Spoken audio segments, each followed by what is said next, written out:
Doctor Strange erased Peter Parker from every mind on Earth, then forgot him too. The man who built the spell, who watched it fail 3 times, who stood next to Peter Parker while it landed, forgot him the same as everyone else. Some people on this list lost a memory, some lost a relationship, one lost the last piece of Tony Stark he had left. None of them know it yet. Doctor Strange. Strange didn't just cast the spell, he designed it, argued about it, rebuilt it from scratch after it broke the multiverse open the first time. He remembers all of that, the negotiation, the failures, the cost, the reason it had to be done. He just can't remember who it was done for. That's not how magic works. That's not how any of this works. A surgeon who performs an operation retains the knowledge that a patient was there. Strange retained everything about the spell, the architecture, the sacrifice, the weight of it, and lost only the one variable the whole thing was built around. He knows he did something enormous. He knows it mattered. He knows the scale of what was erased. He just can't find the center of it. Strange isn't missing a memory. He's missing the answer to a question he keeps asking without knowing what the question is. That's the version of this that should keep him up at night, and probably does. Wong. Doctor Strange built the spell. Wong warned him not to. He was Sorcerer Supreme at the time. He understood the risks before the first word was spoken, before the first sigil formed in the air. He did not stay to watch it happen. Wong left the sanctum knowing exactly what Strange was about to attempt, and exactly how badly it could go. By the time he returns, it already has. Wong doesn't need to witness the spell to understand it. He reconstructs it, every layer, every fracture, every destabilization of the multiverse, tracked through residual energy, cross-dimensional signatures, and the scars left behind in reality itself. He files it the way he files everything, cataloged, cross-referenced, preserved. The system works perfectly. The name at the center of the entry is missing. Wong reviews the most significant magical event in modern history, a global memory alteration, a multiversal breach.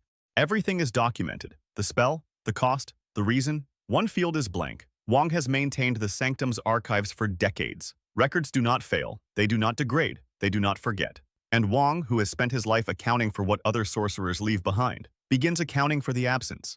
Nick Fury. Fury doesn't need to remember Peter Parker. He needs to open one file. S.H.I.E.L.D. ran biometric scans on every Avenger who fought in the Battle of Earth. Satellite imaging, facial recognition, threat assessment. 2 decades of cross-referenced surveillance that doesn't stop running because someone cast a spell. There is a Spider-Man in that battle record. Full biometric profile. Face scan conducted the moment he entered sensor range. The face matches nobody currently alive. Fury runs it again. Same result. He cross-references the Stark estate and finds legal documentation referencing a Peter Parker, an Edith inheritance assigned to a name that returns 0 matches in any active database on Earth. Fury has built entire black operations on smaller anomalies than this. He doesn't know who Peter Parker is. He knows someone made sure he doesn't. Those are 2 very different problems. Fury only cares about the second one. Shuri. The Battle of Earth is in Wakandan records. Every combatant, every ability, every biometric signature captured the moment they entered sensor range. Shuri pulls the Spider-Man file, runs facial recognition, checks it against every known database. Wakandan, Stark Industries, Sword, Global Intelligence, nothing. She runs it again because Shuri does not accept nothing as an answer. Still nothing. A superhero fought in the most significant battle in human history, documented extensively, photographed from 17 angles, and cannot be matched to a single living person in any database on the planet. That is not a dead end. That is a target. Shuri doesn't investigate mysteries because they haunt her. She investigates them because they shouldn't exist. And this one is screaming. Hulk.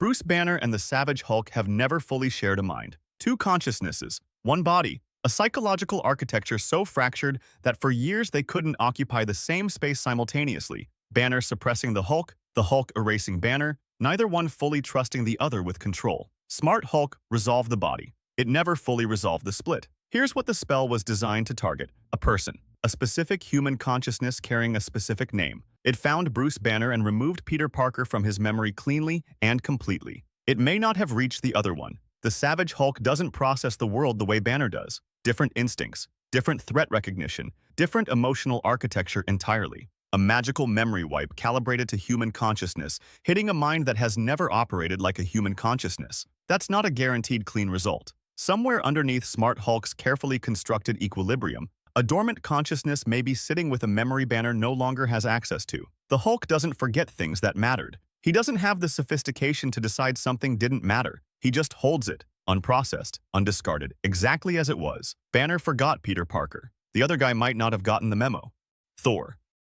Thor is 3,000 years old. He has watched civilizations rewrite their own histories. He has watched Asgard bury inconvenient truths under 6 generations of revised mythology. He knows, better than anyone alive, what a deliberate absence looks like. He fought beside a Spider-Man in the Battle of Earth, registered him the way Thor registers everyone who fights alongside him. Not by name, but by the particular quality of courage. Young, unfinished, completely outmatched, fighting anyway. Thor has only ever met one other person who fought like that. His name was Rogers. The Spider-Man he remembers had the same quality. Something that has nothing to do with power level and everything to do with what a person is made of underneath it. Thor cannot tell you the name. He cannot tell you the face. He can tell you that someone like that existed, and that the world has somehow agreed to forget him, and that Thor of Asgard has never once agreed to forget anything he decided to keep. He's keeping this one. Jean Grey.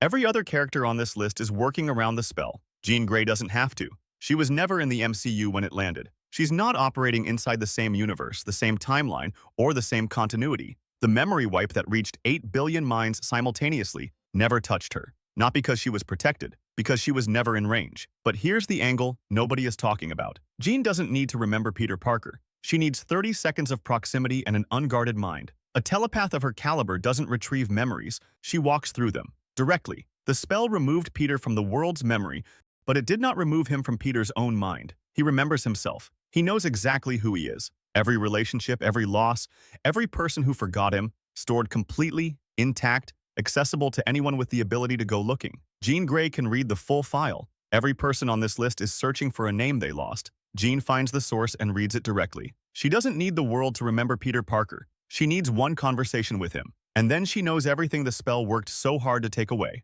MJ. She doesn't remember a boy named Peter Parker, but she makes coffee for 2 some mornings before she's fully awake. She turns to say something in a crowded room and finds nobody there. She laughs at a joke, and the laugh fades a half-second before it should, like it was waiting for a response that doesn't come. The spell removed the name, the face, the history. It didn't remove what a relationship carves into the body over time. The reflexes, the patterns, the way a person shapes themselves around someone else without knowing it's happening. MJ doesn't know she's grieving. She only knows that she feels most days like she is standing in a room where furniture used to be, navigating around absences she can no longer account for. The last shot of No Way Home is her in a coffee shop. A boy she doesn't recognize walks in, and her hand tightens around her cup for a reason she cannot name. That's the spell working exactly as designed. That's also the spell failing in the one way it couldn't prevent. The body remembers what the mind was told to forget. Happy Hogan. Every other character on this list lost a memory. Happy lost the last real piece of Tony Stark. He started protecting Peter because Tony asked him to, then because Tony was gone. Then, somewhere in the gap between obligation and something he never examined closely, because Happy Hogan does not examine things closely, because Peter was Peter. He was there when May died. He held that. He carried it the same way he carried everything Tony left behind. Quietly, badly, without asking for help. Now that's gone. No explanation, no closure, no awareness that there's anything missing. Happy Hogan is walking around with a grief that has no object, feeling the weight of something without knowing what he's carrying. Lighter than he should be, and unable to explain why that feels wrong. Every other person on this list might find their way back to Peter Parker eventually. Happy doesn't even know there's somewhere to go. That's not a memory wipe. That's Tony Stark's kid being erased from the one person who is still showing up. Ned Leeds. Ned doesn't remember a best friend named Peter Parker. He just has magic he can't explain. No training, no sanctum, no mentor. He opened a sling ring portal in a police precinct like muscle memory, his hands knowing something his brain had been told to forget. The ability arrived inside a friendship and stayed after the friendship was erased. He doesn't know why using it feels like reaching for someone who isn't there. He doesn't know why he wakes up some mornings certain he's supposed to be helping someone, somewhere, and cannot locate who. He just knows that the most extraordinary thing about him exists because of a person he cannot name. Every time the magic works, it's running on the emotional architecture of something the world agreed to erase. He thinks it's just a power. It's a person. Deadpool. Wade Wilson cannot forget things. That is the part of his mutation nobody talks about at parties. Full cognitive retention, no off switch, complete recall of every person, every conversation, every terrible decision in perfect chronological order, forever. He remembers Peter Parker. He is currently in a universe where nobody else does. This is the funniest thing that has ever happened to him, and also, somewhere underneath 17 layers of deflection, the specific kind of lonely that Wade Wilson has been running from his entire adult life. He finds Peter. Not through investigation, not through data. He just shows up, on a rooftop, in a coffee shop, in a location Peter is absolutely not expecting. and says something only someone who knows him could say. Peter has no idea who this man is. Wade sits down anyway. He has done this before, been the only person in the room who remembered something true, surrounded by people the world had convinced to forget. He knows how this goes. He knows what it costs. He starts talking. He does not stop. Somewhere in the middle of the fourth story, Peter goes quiet in a way that isn't confusion anymore. Something in it is landing, not as memory, as recognition. Wade notices. He keeps talking. This is the scene. 2 minutes. No action sequence. No multiverse portal. Just the one guy in the entire MCU who physically cannot forget Peter Parker, refusing, loudly with terrible jokes, to let the world's version of this story be the final one. Drop a comment. What's the first thing Wade says when Peter doesn't recognize him? The spell was perfect. Every human mind on Earth, simultaneously, cleanly, without a trace.